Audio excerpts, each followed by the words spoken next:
অসমত জটিল হৈছে বান পৰিস্থিতি।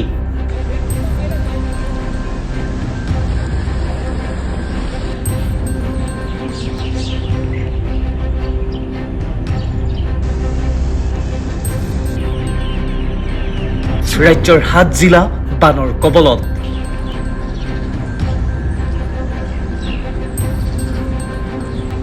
শিৱসাগৰ, চৰাইদেউ, যোৰহাটত হাহাকাৰ।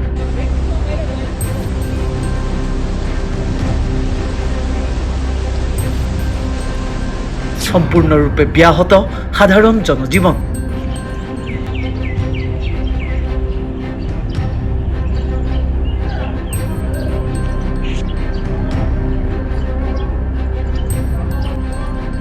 ক্ষতিগ্ৰস্ত হৈছে ৫৭,০০০তকৈও অধিক লোক। এয়া চাওক, এখন সাগৰ, তাৰপিছত এইফালে চাওক, এইখন সাগৰ চাওক। আমাৰ ঘৰৰ অৱস্থাটো চাওক কি হৈ গ'ল। মন্দিৰ ডুবিলে, এইফালে ৱাল ভাগিব এতিয়া, এইফালে পানীয়ে প্ৰেছাৰ দি আছে। গৰু আনি পিনি ইয়াত থৈছোহি, গৰু চাওক। অব্যাহত আছে উদ্ধাৰ আৰু সাহায্য অভিযান। এয়া বৰ্তমান গেলেকী চাৰিআলিৰ পৰিৱেশ, আৰু এই পৰিৱেশ দেখিলে আপুনি নিশ্চয় সচকিত হ'ব, আচৰিত হ'ব। চাওক, চাৰিওফালে কেৱল পানী, আৰু আপুনি গেলেকীতে সীমাবদ্ধ হ'ব লাগিব, ইয়াতকৈ আৰু দূৰলৈ যাব নোৱাৰে। ভাৰতীয় সেনাই আৰম্ভ কৰিছে অপাৰেশ্যন জল ৰাহত। সম্পূৰ্ণৰূপে বিচ্ছিন্ন হৈছে যোগাযোগ ব্যৱস্থা। অসমত পুনৰ জটিল হৈ পৰিছে বান পৰিস্থিতি। অবিৰত বৰষুণ আৰু উজনিৰ পৰা নামি অহা পানীৰ ফলত ৰাজ্যৰ কেইবাখনো জিলাত হৈছে ভয়ংকৰ বান। বহু অঞ্চল পানীৰ তলত ডুব যোৱাৰ লগতে সাধাৰণ জনজীৱন সম্পূৰ্ণৰূপে ব্যাহত হৈছে।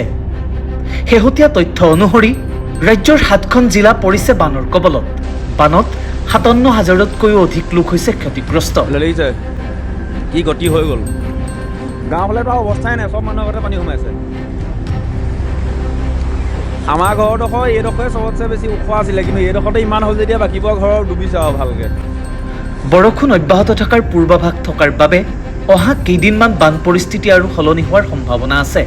গতিকে চৰকাৰী নিৰ্দেশনা মানি চলক, উৰা বাতৰিত বিশ্বাস নকৰিব আৰু কেৱল চৰকাৰী তথ্যৰ ওপৰতে নিৰ্ভৰ কৰক। এনে এটা পৰিৱেশে বিৰাজ কৰিছে, য'ত এতিয়া জনজীৱন স্তব্ধ হৈ পৰিছে। হয়তো এয়াই নাজিৰাৰ, এই বৃহত্তৰ নাজিৰাৰ সমজিলাৰ অন্তৰ্গত ইতিহাসত হয়তো প্ৰথমবাৰৰ বাবে এনেকুৱা এটা পৰিৱেশ হৈছে, য'ত চাৰিওফালে এতিয়া বানপানীৰে আৱৰি ধৰিছে। বৰ্তমান সময়ত এয়া গেলেকীৰ চাৰিআলিৰ পৰিৱেশ দেখাইছোঁ।